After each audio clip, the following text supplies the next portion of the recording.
अगर मैं बात करूं एक बेस्ट फ्रंट एंड डेवलपर बनने की मिनिमल टाइम में, तो वो कैसे होगा? उसके लिए मुझे एक बेस्ट रिसोर्स चाहिए और एक अच्छा रोड मैप चाहिए।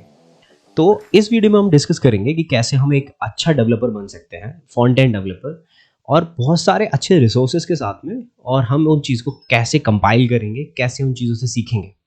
तो देखो, जब भी फ्रंट एंड डेवलपर की बात आती है तो सबसे पहले मेरे दिमाग में आती हैं दो चीज़ें, HTML एंड CSS। वो आपको पता होंगी, अगर आप CBSE बोर्ड या ICSE बोर्ड से हो तो वो आपको आपके 10th 11th या फिर किसी भी क्लास में करवा दी गई होंगी, है ना।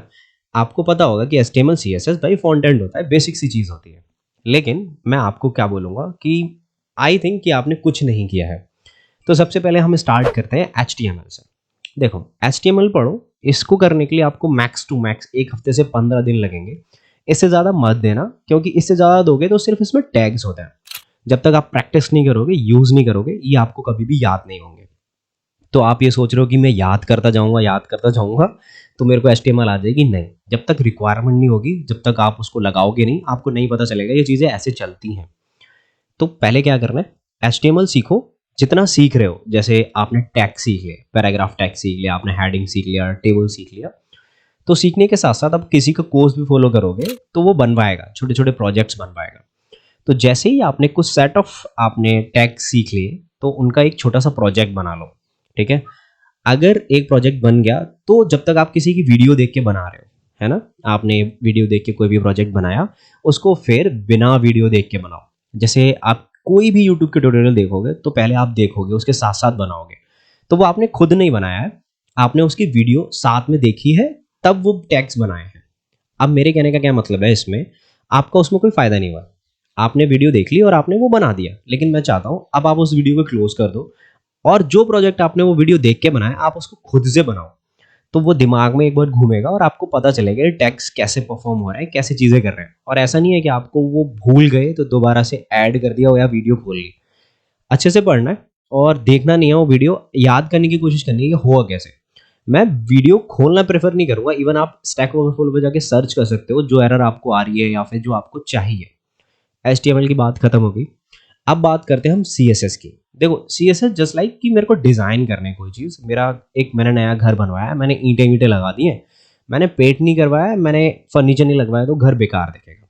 Same goes with our web development. अगर मैं किसी को बेसिक सी HTML वेबसाइट बना के दे दूंगा जो कि आउटर वर्ल्ड से कम्युनिकेट नहीं करेगी या फिर भद्दी दिखेगी, यूजर इंटरेक्शन नहीं होगा, कोई मेरी वेबसाइट पे क्लिक नहीं करेगा, रेवेन्यू जनरेट नहीं होगा, तो फिर मेरे को कोई गालियां देगा कि भाई तूने क्या बनाया है। सेम थिंग गोज टू कि भाई अब मैंने एक वेबसाइट बना दी है, अब मेरे को इसमें डिज़ाइन लगानी है। ठीक है, तो आप CSS लोगे और डिज़ाइन इसमें लगा दोगे, है ना। अब जैसे ही आपने डिज़ाइन लगाई तो वो अच्छी दिखने लगेगी, आपका रेवेन्यू जनरेट होने लगेगा उस चीज़ से। अब जैसे ही आपका रेवेन्यू जनरेट होगा उससे, तो आप उसके बिल्स पे कर पाओगे, है ना। और आपको बोलेगा कोई, हाँ भाई अच्छी वेबसाइट बनाई है आपने, ये आप अच्छा काम कर रहे हो। तो CSS की बात रही। लेकिन अभी कह रहा कि आपकी जो वेबसाइट है ना, वो इंटरेक्ट नहीं कर पा रही है, इवेंट परफॉर्म नहीं कर पा रही है, ऑपरेशंस नहीं कर पा रही है। तो इसके लिए क्या लगेगा? जावास्क्रिप्ट। देखो, ये एक बेस्ट रिसोर्स है, आप लैंग्वेज कह लो जो भी है ना। लेकिन हाँ, जावास्क्रिप्ट एक लैंग्वेज है, अब आपके बैकएंड भी यूज होती है। अब आप क्या करोगे, इसको बहुत अच्छे से पढ़ना, क्योंकि आप जब भी दो टेक्नोलॉजीज पे काम करोगे, या फिर वो मर्न हो या फिर मीन हो, आपको ये हमेशा यूज होगी। ठीक है, आप या फिर मर्न और मीन में ज़्यादा कोई डिफरेंस नहीं है, आप एक में एंगुलर यूज करते हो और एक में रिएक्ट यूज करते हो। ठीक है, अब यहाँ पे मैं कहूँगा आपको जितना टाइम देना है जावास्क्रिप्ट को सीखने के लिए आप दे दो, बिकॉज ये आपके हर फ्रेमवर्क में यूज होने वाली है, आपको हमेशा काम आएगी। ठीक है, अब आप क्या करना, जावास्क्रिप्ट पढ़ो, उसके साथ साथ आप एक्सप्रेस.js भी पढ़ लेना।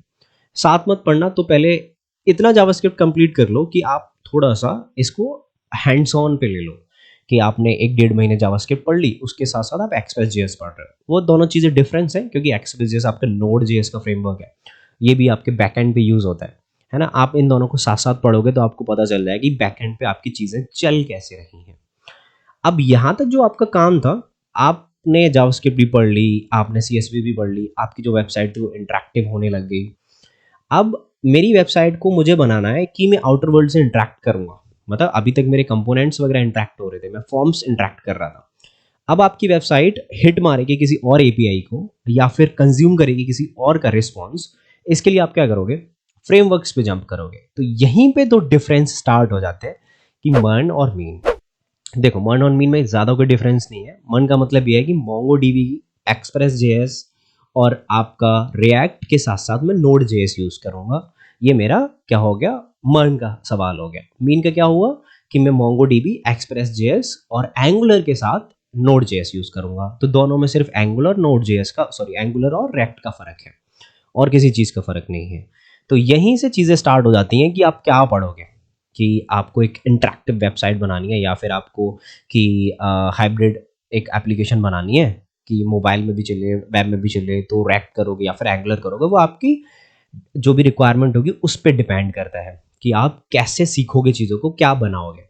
तो मैं मानता हूँ आपने सीख ली, ये भी सीख लिया, ठीक है। अब पूरे फ्रेमवर्क को सीखने के लिए, लाइब्रेरी को सीखने के लिए आपके पास 1-1.5 महीना काफ़ी है।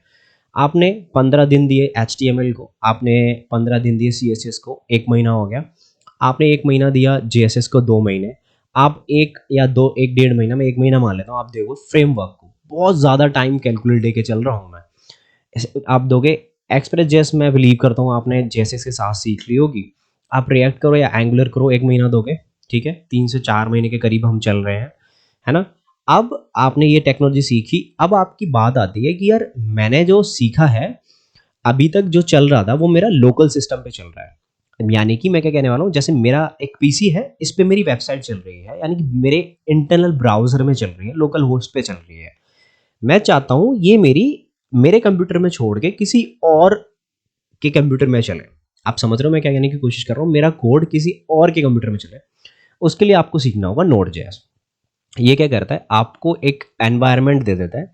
देखो ओवरऑल जो भी एप्लीकेशंस आप बनाओगे वो आपकी जेएस फाइल ही बनती है ना। वो आपके ऊपर डिपेंड करता है कि आप उसमें क्या रखोगे, कि मतलब होम पेज का next.html रखोगे, net.js रखोगे, वो टोटली डेवलपर की चॉइस होती है। लेकिन आप जैसे ही एक नई एंगुलर की एप्लीकेशन बनाओगे तो वो आपको आपका एक लॉगिन पेज करके दे देता है, मतलब एक आपका पिन पेज करके दे देता है कि यहाँ से एप्लीकेशन में आप एंटर होगे, ठीक है। अब वो आप कैसे दूसरे के कंप्यूटर में चलाओगे, आई मीन कि ये सारी फेसबुक है या फिर कोई भी और वेबसाइट है, मैं इसको कैसे इंटरेक्ट कर रहा हूँ, मैं कैसे इसको यूज़ कर रहा हूँ, उसके लिए आपको नोड जेएस लगेगा। ये आपको पूरा एनवायरनमेंट बना के दे देता है। तो आपको समझ में आ रहा होगा कि ये पूरा जो रोड मैप है मैं 4 महीने के अंदर कंप्लीट कर सकता हूँ। कि मेरे पास क्या है कि जावास्क्रिप्ट, वो सॉरी HTML या CSS में कंप्लीट करूँगा पहले महीने में, दूसरे महीने में एक्सप्रेस और जावास्क्रिप्ट कंप्लीट करूँगा, मैं फ्रेमवर्क कंप्लीट करूँगा या फिर लाइब्रेरी मेरा जो होगा, और फिर मैं अपना नोड जेएस कंप्लीट करूँगा, ठीक है। अब आप देखो कि आपको कैसे कंप्लीट करना है। 4 महीने में हम सारी चीज़ें कर सकते हैं, चाहे आप मर्न से करो चाहे आप मीन से करो, वो आपकी टोटली आपकी चॉइस है। अब आप मुझसे पूछोगे कि एंगुलर बेस्ट है या रिएक्ट बेस्ट है, देखो दोनों के अपने अपने यूजेस है, लेकिन मैं बोलूँगा अगर आप पहली बार कर रहे हो तो आप रिएक्ट से करो, बिकॉज ये एक लाइब्रेरी है और लाइब्रेरी को जल्दी सीखना, मतलब सीखना बहुत ही ईजी है और जल्दी सीख सकते हो। एंगुलर एक फ्रेमवर्क है, आपको टाइम लगेगा, लेकिन आपको कुछ भी चीज़ें यूज़ करनी होंगी रिएक्ट में तो आपको थर्ड पार्टी लाइब्रेरीज की ज़रूरत पड़ेगी, एंगुलर में ऐसा नहीं है, ठीक है। आई होप इस वीडियो से आपको कुछ ना कुछ हेल्प मिली होगी। अगर कुछ हेल्प मिली है तो do hit the like button and do subscribe. मेरे लिए कोई क्वेश्चन है आप नीचे कमेंट कर सकते हो। फ्रंट एंड के लिए अगर आपको कोई भी कोर्सेज चाहिए, अच्छे कोर्सेज चाहिए यूडेमी पे या फिर यूट्यूब पे, just do let me know in the comment section. I will help you out. Till then, take care. Bye bye.